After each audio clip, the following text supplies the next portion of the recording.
Assalamualaikum warahmatullahi wabarakatuh. Iki ngaji santai-santai napa muhasabah. Muhasabah itu kalau Kiai Jawa maknani itu ngoreksi diri sendiri. Jadi menghitung diri sendiri. Ini pas bidang yang saya tekuni tadi karena Habib Ahmad yang minta kemarin sama ibu saya dari Indonesian Power itu. Ibu Lia, saya turutin sekaligus saya sambil belajar terus tentang muhasabah. Dalam konteks Indonesia, muhasabah itu sudah jadi perilaku ya. Karena dulu orang tua saya, guru-guru saya kalau ngandani itu, bayangkan kalau kamu jadi dia. Jadi misalnya kita mentang-mentang atasan, otoriter sama bawahan. Bayangkan kalau kamu jadi yang bawahan itu kayak apa? Laukun tamakanah, kalau orang Arab bilang, bayangkan kalau kamu di posisi dia. Makanya guyonannya orang-orang Indonesia itu kan orang ngaramkan judi gitu, bareng dikasih tahu. Tapi yang menang anak jenengan, alhamdulillah. Ternyata ngaramkan itu karena ada anaknya. Kalau anaknya yang menang ya seneng. Meskipun itu guyonan, tapi saya punya padanan itu dalam kitab Hikam. Nabi Ibrahim itu Khalilur Rahman, tentu bencinya minta ampun sama yang namanya maksiat. Suatu saat beliau diterbangkan di alam malakut. Itu kalau di Hikam saya halaman 15 juga. Saya masih ingat betul. Mungkin kalau Anda beda halaman karena beda cetakan. Setelah diterbangkan di alam malakut, diperlihatkan sama Allah, ada orang pezina, ada orang syaribul khomri, ada orang mabuk, ada orang macam-macam. Allah tanya sama Nabi Ibrahim, bagaimana pendapat kamu Ibrahim tentang mereka yang maksiat? Kata Nabi Ibrahim, ya Allah, habisi saja mereka. Mereka hidup di bumi engkau, makan rezeki engkau, kemudian mereka tidak taat sama engkau. Singkat cerita, di fase itu, saya ulang lagi, di fase itu Allah nurutin sampai sekian peristiwa, mungkin 3 atau 4. Sudah setelah sekian tahun Nabi Ibrahim lupa peristiwa itu, kemudian beliau diminta menyembelih anaknya. Ini versi kitab Hikam. Memang versinya banyak tentang kenapa Nabi Ibrahim disuruh menyembelih anaknya. Ketika mau menyembelih anaknya, Nabi Ibrahim ragu. Huwa samratu fuadi, anak saya ini buah hati saya, kenapa engkau suruh menyembelih? Terus kata Allah, apa kamu tidak ingat ketika kamu saya angkat di alam malakut, kemudian kamu usul bunuh-bunuh, saya tidak mempertimbangkan usul Anda, tapi kenapa sekarang saya merintahkan kamu mikir gitu? Terus ya karena ini anak saya ya Allah. Terus kata Allah, rumang samu wong sumpukon mata ini gak gawean kau sing gawe kowe enak wae usul mata ini. Sebenarnya saya yang bikin, kemudian Anda enak aja usul membunuh. Semenjak itu Nabi Ibrahim itu di eranya itu asfaqun nas, orang paling sayang sama manusia. Karena kadang kita keras itu ya kebetulan tuh ada anak kita, ada keluarga kita.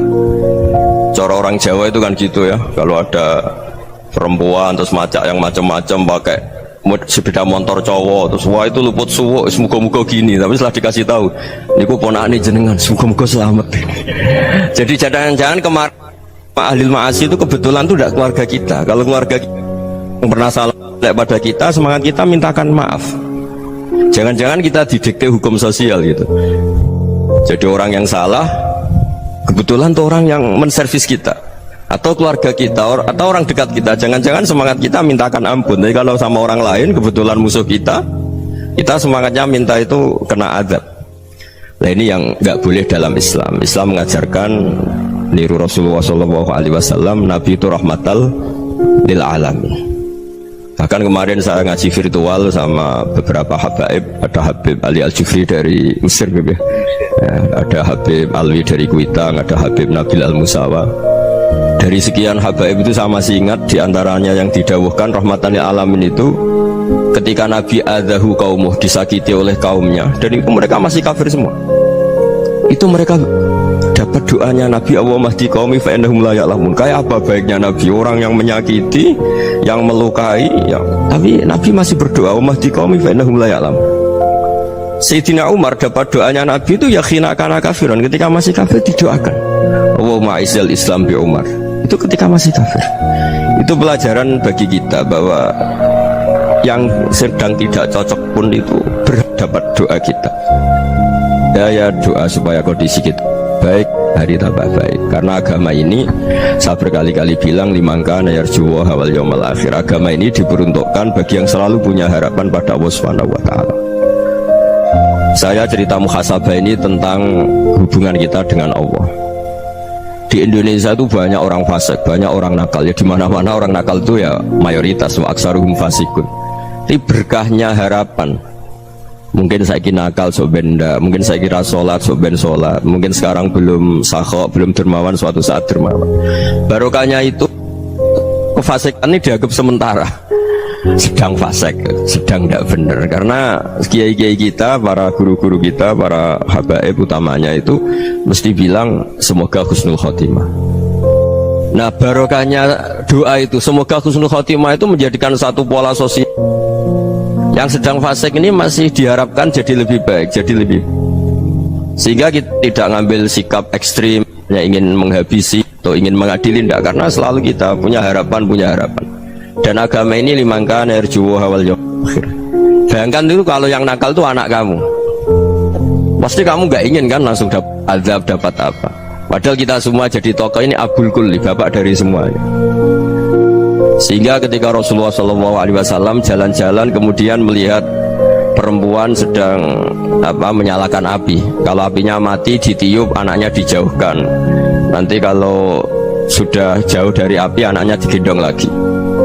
Terus kata Rasulullah, matur ke semua sahabat, ara'aitum anna hadhihi tarihatan waladaha 'alan nar. Apa kamu berpendapat bahwa perempuan ini akan melemparkan anaknya ke neraka?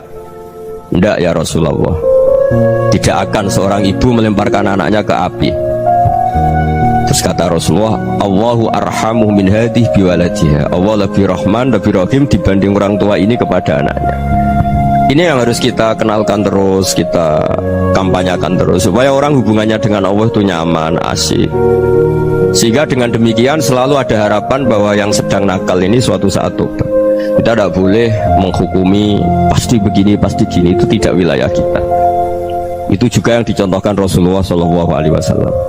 Secara lahir Nabi itu nggak berkenan sama Wahsy, karena Wahsy itu salahnya salah fatal, karena membunuh ahabban nasi ila Rasulillah, yaitu membunuh Sayyid Hamzah. Jadi ketika Wahsy tobat, Nabi itu terima tobatnya. Dan ketika beliau dengan basariyahnya nggak siap ketemu Wahsy karena harus ingat Sayyid Hamzah, basariyahnya diturutin. Oke, kamu iman, saya turutin, tapi jangan sering ketemu saya, karena kalau ketemu kamu saya masih ingat sama paman saya Sayyid Hamzah. Kita bisa ngelola seperti itu. Kita tidak cocok sama orang, bagaimanapun mereka umatur Rasulullah SAW, kita tetap mencintai mereka. Misalnya kalau beda agama, mereka sama-sama orang Indonesia, kita mencintai mereka atas nama warga Indonesia. Tapi kalau misalnya potongannya ora cocok, beda kultur, bawaannya itu mangkel no coro Jawa, ya bisa diilmoni, jangan ketemu. Wong sudah tidak cocok, ingin ketemu nyari solusi, roh ini tok seneng itu kan ya repot itu. Ya sudah, kalau nggak pati cocok ya jangan sering ketemu. Dan itu kita bisa memanage seperti itu tuh bisa. Saya berkali-kali cerita tentang Imam Syafi'i. Kalau dikasih tahu ya Imam Abu Abdillah, panggilannya Imam Syafi'i, tetangga anda ini ternyata banyak yang nggak senang anda. Jawabnya beliau senang. Ya bagus kalau nggak senang saya, anda utang saya katanya. Jadi gara-gara saman seneng aku ngatur aku ini kan. Dan mungkin saman rasa seneng kan ya enak. Jadi hidup itu dianggap happy. Kalau seneng ya teman silaturahim, kalau nggak seneng ya nggak bakal utang gitu. Baru kaya seneng itu nggak ganggu gitu. Jadi dulu itu orang bisa ngelola seneng tidak seneng itu bisa, karena ada kearifan hubungan dengan Allah Subhanahu wa Ta'ala. Hidupnya selesai karena masyghul bidzikrillah, mereka sibuk dengan Allah. Makanya kata ulama-ulama tasawuf, kamu jangan melihat manusia perilakunya, tapi kamu juga harus ingat yang gerakkan semua itu Allah Subhanahu wa Ta'ala. Dengan demikian kita farah, kita senang. Makanya Nabi kalau ngutus Anas bin Malik kemudian nggak kesampaian yang diinginkan karena Anas main, ketika garwa-garwani Nabi agak tersinggung, Nabi andaikan Allah menghendaki yang saya inginkan kesampaian, pasti itu kesampaian. Jadi dianggap kegagalan Anas gak manggil yang dituju Nabi itu ya kersane Allah, ya enteng saja. Sayyidina Ali lebih parah lagi yang dialamin. Itu dalam beliau kalau dipanggil itu gak cepet-cepet ke sana. Ketika ditanya, kenapa kamu tak panggil gak cepet ke saya? Amin tu ukubatak, karena aku tahu engkau orang baik. Orang baik itu pemaaf. Jadi makanya orang-orang soleh dulu itu bodoni itu. Makanya sekarang kalau ada orang bodoh itu mesti bidik orang soleh. Kalau orang-orang soleh itu kakean husnudzon lagi sering dibodohin. Abdul bin Umar itu masyhur itu. Kalau ada budaknya sering sholat, sergap sholat itu dimerdekakan. Akhirnya nggak sholat pun pura-pura sholat. Akhirnya juga dimerdekakan. Ketika ditanya, kenapa engkau merdekakan? Padahal mereka sholatnya menipu engkau, kata pembisik-pembisik itu. Man khoda'ana lillah in khoda'na lah. Dia nipu atas nama Allah, berarti saat tertipu juga atas nama Allah, gak masalah dong, semuanya demi Allah Subhanahu wa ta'ala. Jadi ketika kita mensifati Allah Ta'ala itu Ghafir, Allah pemaaf. Jangan kamu gak fair untuk diri kamu nyifati Allah Ghafir, pada orang lain Allah kamu sifati Syadidul Iqab. Jadi Allah kamu atur, kayak MC tadi ngatur saya. Jadi Allah itu apa? Kalau pada saya Ghafir, kalau pada musuh saya Syadidul Iqab. Nah, itu tidak fair. Kalau Anda punya harapan kepada Allah karena Allah Rahman Rahim, Allah Ghafir, sebenarnya Allah pada musuh kita ya bisa saja Allah Ghafir, bisa saja Allah Rahman Rahim. Sehingga kita melihat orang lain yang kita tidak cocok itu ya enteng saja. Itu min ummati Rasulillah sing tanaluhu syafa'atuh, tanaluhu sa'atu rahmati, tanaluhu fair. Jangan dengan kita kayak mesti dapat rahmat, jangan orang lain kayak Allah pasti Syadidul Iqab, itu tidak boleh. Sehingga ketika ada orang Badui, singkat cerita orang Badui ini kencing di masjid, semua sahabat membentak dia, yang nggak bentak hanya Nabi dok. Saking mangkalnya orang ini karena semua sahabat bentak kecuali Nabi. Setelah dibenarin Nabi, terus Nabi nyuruh sobu ali dhanuban min ma'in. Setelah disucikan masjid itu, dia berdoa keras sekali, Allahumma arhamni wa Muhammadan wa la tarham ma'ana ahadan. Ya Allah, yang berhak dapat rahmatmu hanya saya dan Nabi Muhammad, yang lainnya jangan gitu. Karena yang lainnya tuh jengkelin, gitu aja saya salah dimarah-marahin gitu. Jadi kalau kamu doa terbatas ya kayak orang Bedui ini, kayak orang Arabi. Apa kata Nabi? Laqad tahajjarta wasi'an. Allah yang rahmatnya luas menjadi kamu sempitkan. Karena kamu mau atur Allah hanya Rahman pada Indonesian Power, pada NU, pada kita, yang orang lain nggak perlu dapat. Itu kan kasihan Islam, karena Islam terus gak dimiliki semua orang. Allah gak dimiliki semua orang, Rasulullah gak dimiliki semua orang, karena dipek NU, dipek ormas tertentu, dipek. Gak boleh seperti itu. Gak boleh takhasyar tawasian, kata Nabi. Gak boleh mempersempit zat yang rahmatnya itu luas. Ini semoga etika ini kita pakai di Indonesia. Yang sedang fase kita harapkan lebih baik, yang sedang nggak dapat hidayah kita doakan dapat apa? Hidayah. Masyhur kan, makanya tadi saya mohon sama Habib Ali supaya Habib Ahmad supaya tetap mahalul qiyam tabaruk sama Habib Ali. Di antara doa-doa di Simtud Duror masyhur itu antuqabilal mudhniba minnah bil ghufran wal musi'ah bil ihsan. Jadi harapannya para habaib, para orang-orang baik dulu ya, semoga yang dosa itu dimaafkan, yang sedang salah dibuka, bikin lebih baik. Nabi itu tugasnya juga gitu, wastaghfir li dzambika walil mu'minina wal mu'minat. Nabi itu tugasnya juga memintakan ampun yang sedang salah.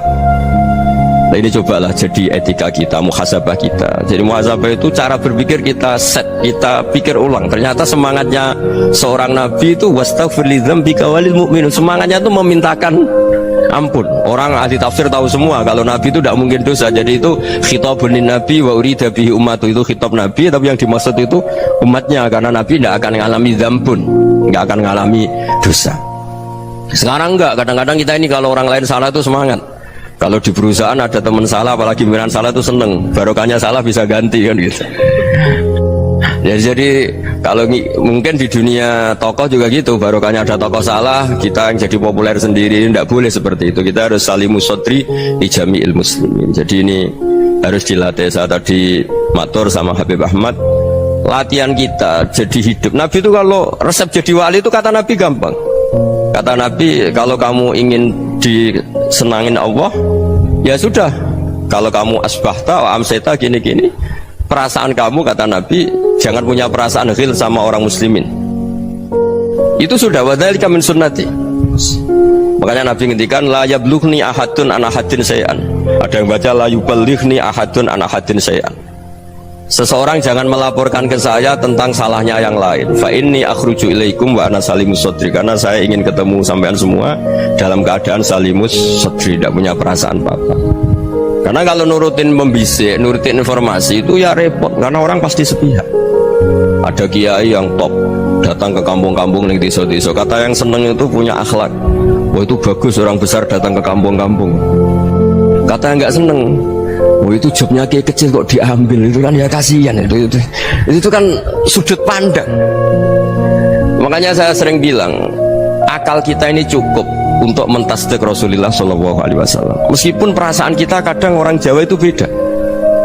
Saya berkali-kali bilang sama peneliti dari Jogja, kenapa sih Gus para nabi itu kok poligami istrinya banyak? Nabi Dawud katanya itu berapa? Nabi Sulaiman malah jumlahnya agak terbatas ini. Nabi Muhammad itu paling sedikit. Saya tanya gini, perempuan itu orang lemah, jadi kalau nolong orang satu gimana baik, kalau nolong orang dua ya lebih baik, ya sudah kira-kira seperti itu.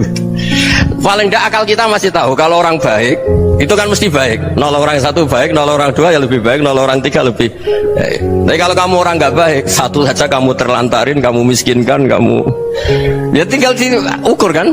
Kalau orang baik nambah baik, tapi kalau orang buruk tambah buruk. Nah itu akal kita bisa menganalisis kenapa sih nikah itu ada yang poligami, ada yang enggak. Sudah ukur saja diri kamu. Misalnya kayak saya elek keriting, rabi terus, memperbanyak wong elek, orang perilaku netok, raine dadi elek kabeh gitu. Tapi nak kowe ku ganteng, alim, ganteng, sugih, anake ganteng-ganteng, berhubung kowe saleh ahli swarga kabeh, mertua yo bangga karena karir kamu meyakinkan. Ini mertua kamu aja gak bangga mau nambah. Ipar gak bangga, mertua gak bangga, desa kamu yang kamu wayai juga gak. Beda dengan Nabi ketika nikah Juwairiyah itu gak ada pernikahan sebarokah Nabi dengan Juwairiyah itu Azharu Rasulillah. Di situ habis perang banyak tawanan, gara-gara jadi besanya Nabi langsung dibebaskan semua karena Azharu Rasulillah. Sekarang besanya Kanjeng Nabi. Dulu Abu Sufyan memanggilnya bukan main sama Nabi, gara-gara putrinya dinikah terus langsung jadi. Kalau kamu kan enggak, nikah satu, nikah lagi, satu kampung musuh kamu. Karena istri pertama ya cemburu, yang kedua agak bangga. Wah itu selesai itu di dunia wal akhirah. Maksud saya nganalisis Islam itu harus pakai akal. Dan akal yang dipakai, ini saya bawa ke kitab Ihya, adalah pikiran-pikiran para ulama. Makanya ketika Imam Ghazali ketika ditanya fakaifa bi muslimin fasikin asawaha fi jami'i amri, kalau kalian ketemu orang fasik, orang Islam tapi fasik, perilakunya nggak ada yang benar, kata Imam Ghazali jawabnya lucu, aneh.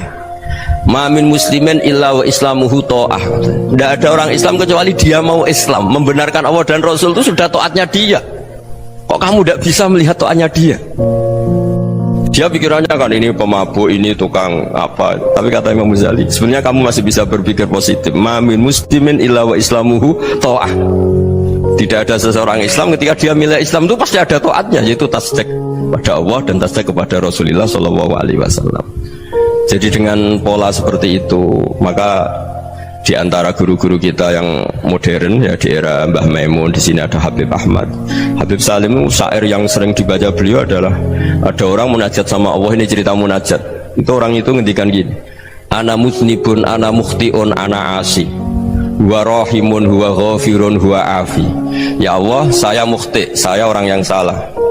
Ana musnib, saya orang yang dosa. Ana asin, saya sering maksiat. Tapi engkau ya Allah, engkau ghafir, pemaaf. Engkau rahim, maha pengasih.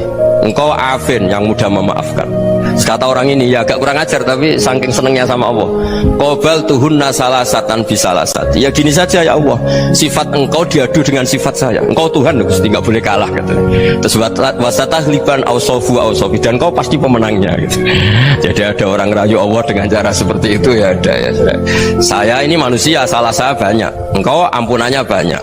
Engkau Tuhan, Gusti, nggak boleh ampunan Anda, ampunan engkau kalah dengan salah saya. Nggak boleh Tuhan kok kalah. Jadi untuk supaya orang punya harapan gitu. Banyak juga wali-wali yang jadab ketika datang ke makam Rasulullah SAW. Itu kalau dongo ya agak kacau sebetulnya, cara syariat agak kacau. Ya Allah, engkau punya dua pilihan.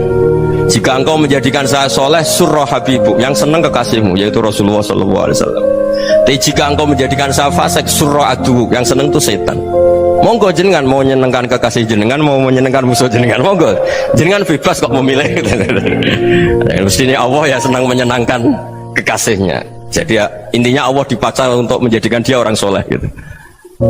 Jadi kayak kemarin itu Pak Gus siapa yang kesini itu kuliah ke sini itu sama Habib Ahmad. Saya pertama nggak mau, lama-lama Habib Ahmad ini gimana Gus, orang taunya saya dekat jenengan, kalau nggak kasil saya waduh Beb. Ini kayak doanya wali yang tadi. Nggak punya pilihan Beb. Nggak ada pilihan ini.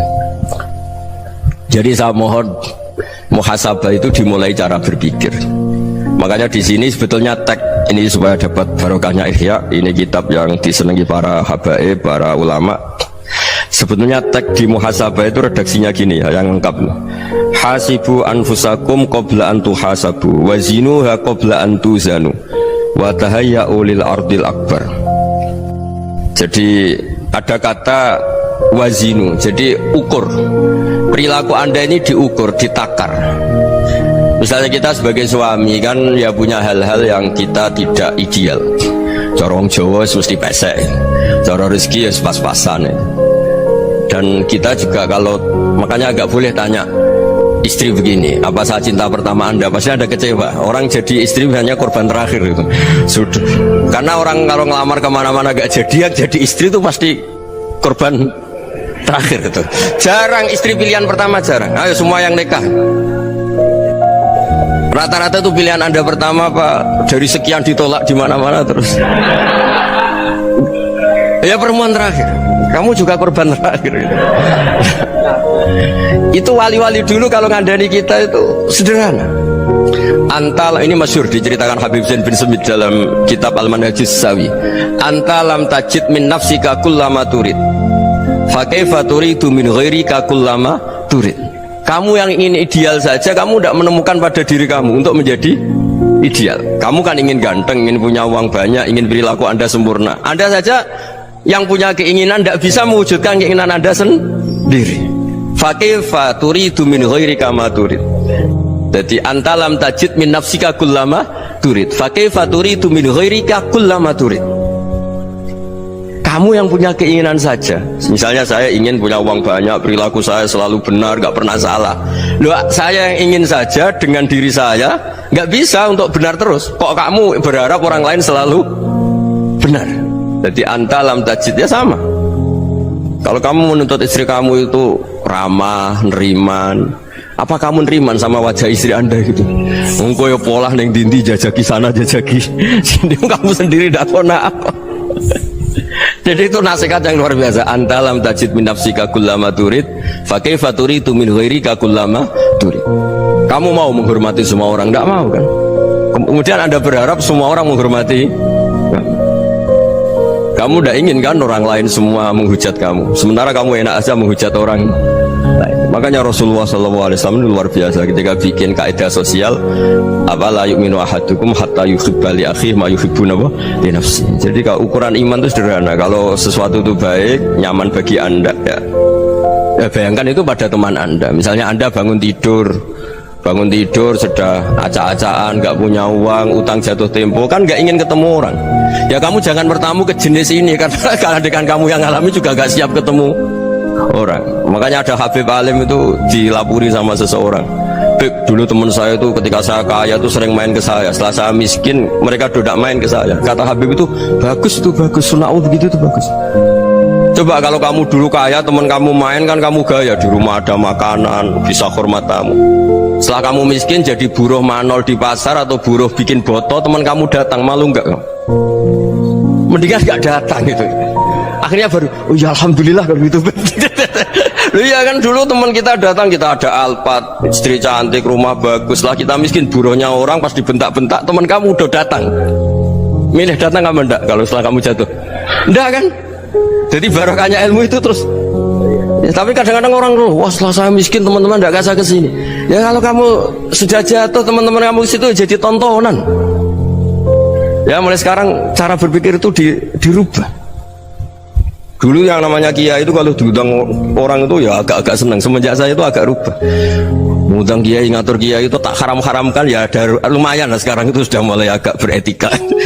Dulu itu ngundang tuh tanggalnya ditentukan, jamnya ditentukan. Oh, enggak mikir apa kiai saat itu nganggur, enggak. Punya wadifah, enggak. Dia milih tanggal yang dia nganggur, enggak mikir pas itu kiainya nganggur apa, enggak.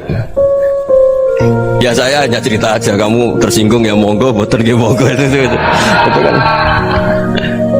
Jadi saya mohonlah supaya tadi saya juga matur ke Habib Ahmad. Jadi untuk orang merasa ikut sunnah Rasul itu gampang sekali kata Sayyid Muhammad. Dulu Nabi berpakaian ala daerahnya. Kalau mikot ya pakai mikotu baladi. Karena Nabi orang Medina dan beliau berdomisili di Medina, ya misalnya mikotnya dari Bir Ali misalnya. Tapi kalau anda orang kawasan Tanim mau umroh ya dari Tanim. Misalnya kawasan Jirona ya dari Jirona. Artinya apa? Kamu ngambil mikot karena Nabi mikot misalnya dari Bir Ali, bukan berarti kamu harus seperti Nabi di Bir Ali. Kamu orang Mekah misalnya, kamu orang Tanim, orang ya harus dari mikot apa? Baladi. Sama, makanya di fikih-fikih itu kalau tahnik anak Nabi orang Arab, halawiyatnya kurma ya kurma. Kalau orang Jawa sedegan, semua bodoh-bodoh. Ya bodoh-bodoh manis. Jadi ini tabaruk sama Sayyid Muhammad, ini ada murid beliau Habib Ahmad, saya baca supaya orang itu merasa ikut Nabi itu gampang sekali. Ini saya baca ya di halaman tadi disaksikan Habib Ahmad 433 di kitab apa ini? Manhajus Salaf fi Fahmin Nusus. Itu kata Sayyid Muhammad, wa kanat sunnatu Rasulillah annahu yat'amu ma yajiduhu fi ardi wa yalbasu ma yajidu wa yarkabu ma yajidu mimma abahu Allah ta'ala. Faman istamala ma yajiduhu fi ardi fa huwa al-muttabi' lis-sunnah. Kama annahu hajjal baita min madinati. Faman hajjal baita min madinati nafsihi fa huwa al-muttabi' lis-sunnah wa illam takun hadhil madinatu tilka. Jadi intinya misalnya Nabi dulu itu ngasih sodakoh kepada fakir miskin ya pakai dinar, dirham. Ya kalau orang misalnya sodakoh pakai rupiah ya sudah ikut sunnah Nabi. Jangan, lu Nabi pakai dinar loh, kamu kok pakai rupiah. Dulu dinarnya Nabi udah ada tulisannya Bank Indonesia, kamu ada tulisannya Bank. Ya udah ada seperti itu. Ya jadi misalnya Nabi sodakoh pakai tamar atau pakai al-aqid, ya kita pakai beras, pakai apa. Supaya orang tuh bahwa Rasulullah itu milik kafatal linnas, milik semuanya, sehingga merasa ikut sunnah Nabi itu ya semuanya.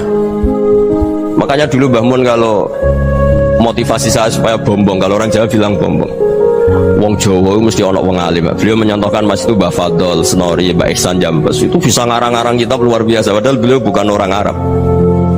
Imam Sibawai itu orang Persia, Imam Ghazali orang Tus itu juga ikut Persia. Kata Mbah Mun, wong sing ora Arab lah mesti untuk jatah alim kata beliau, karena Nabi itu diutus kafatal linnas. Nanti kalau orang yang alim itu Arab tok, berarti tidak ada perwakilan dari Afrika, dari Asia Tenggara, dari mana-mana. Makanya karena Nabi statusnya itu kafatal linnas. Jadi kita harus bangga sebagai Muslim, sebagai orang Indonesia, karena misalnya Wali Kutub dulu terkenalnya hanya ada di Yaman, di mana. Ternyata pernah ada juga di Indonesia, dan seperti Habib Abu Bakar Segaf Gresik. Jadi ya akhirnya kan tetap orang Indonesia, meskipun beliau zuriyah Rasul kan ya sudah orang apa? Orang Indonesia. Zuriyahnya Habib Ali Sentuduror sekarang di Solo. Jadi Indonesia juga dapat Alawin banyak, dari Sadatin Al-Alawin juga banyak. Jadi saya mohon barokahnya ngaji seperti ini. Melihat orang lain tuh gampang, bayangkan tuh kalau anak kamu. Makanya Nabi, nanti kalau nggak percaya lihat di Hikam nomor 15 di kitab saya itu.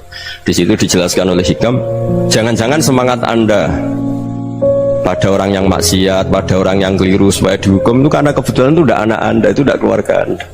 Coba kalau itu keluarga Anda. Makanya kalau saya guyonan di Jogja itu ada pembantu mecahkan piring terus dimarahi majikannya, saya mesti guyon gitu, pasti itu pembantunya tidak cantik. Kok bisa Gus? Andai kan cantik dan kamu senang mecahno piring satu, piring saya ora iso ngamuk. Ternyata ngamuknya itu karena mecahkan piring apa karena plus tidak cantik? Coba jawab para lelaki nih. Kamu marah sama orang maksiat tuh karena maksiat, karena plus itu udah anak Anda. Bayangkan kalau itu anak Anda. Itu hebatnya Rasulullah SAW. Karena kita yang salah pun kadung umatnya, Nabi tetap ngasih fasilitas syafaati li ahlil kabair min ummati. Kayak apa baiknya Nabi? Udah ikut maksiat tapi ikut fasilitasi ngasih syafaat. Loh kalau li ahlil ibadah kan wajar, Nabi ketika ini syafaati li ahlil kabair min ummati. Ya karena tadi logika yang dibangun Rasulullah itu logika yang luar biasa. Kita semangat orang lain kena hukuman itu karena kita tidak punya rofah, tidak punya rohmah. Coba kalau Rasulullah yang bil mukminina raufur Rahim. Semangatnya itu mendoakan supaya tobat, mendoakan diampuni. Dan itu juga yang diperintahkan oleh Allah Subhanahu wa taala, wastaghfir li dzambika walil mu'minina wal mu'minat. Ya semoga barokahnya ngaji ini, barokahnya Habib Ahmad, barokahnya Maulid Simtud Duror, barokahnya semua kitab Madaih, Tiba Berjanji semuanya, barokahnya Ikhya, barokahnya Said Muhammad, barokahnya guru kita semua, Mbah Maimun, bapak saya. Kita ini ngikuti manhaj, ya, ngikuti apa? Manhaj. Saya sering didhawuhi Mbah Mun, kenapa ihdinas siratal mustaqim bukan siratoka, bukan jalan engkau ya Allah? Karena Allah itu nggak bisa kamu tiru. Allah itu tidak tidur, tidak makan, tidak kesel, tidak capek. Yang bisa ditiru itu siratal ladzina an'amta alaihim. Yang bisa ditiru manusia ya niru manusia. Karena Allah itu tidak bisa ditiru. Makanya ihdinas siratal mustaqim siratal ladzina. Dan niru siapa? Niru guru-guru kita. Termasuk niru cara pandang. Jadi misalnya ada orang awam di rumah itu hanya delok reng, delok tikus liwat, itu kan kayak nganggur. Kok ora tahajud malah mendelok reng. Melihatnya jangan gitu. Huwa tarokal ma'asiyah. Dia di rumahnya tidak dugem, tidak kemana-mana. Dia berarti malam itu tarkul ma'asi. Tidak nyopet, tidak garong, tidak ke tempat maksiat. Susahnya apa sih husnudzon? Jadi jangan lihat huwa tarkut tahajud, huwa tarokat tahajud, wa taroka qiyamul lail. Oke ya, namanya orang begitu ya tidak tahajud, tidak qiyamul lail. Tapi susahnya apa sih kamu bilang huwa tarokal ma'asiyah? Dia juga meninggalkan maksiat, dan tarkul maksiat itu tuh ibadah. Supaya orang tuh gampang lah husnudzon sama orang muslim. Ini orang mukmin, orang yang luar biasa. Di mata Allah itu orang yang luar biasa. Kayak tadi Imam Ghazali, kalau saya ketemu orang muslim kemudian dia tidak pernah baik, gimana? Kata Imam Ghazali, ma min muslimin illa wa islamuhu ta'ah. Tidak ada orang Islam ketika dia mentasbihkan Allah dan Rasulullah, berarti dia juga punya taat. Ya ini latihan saja, sing iso nglakoni Habib Ahmad kula namung cerita mawon.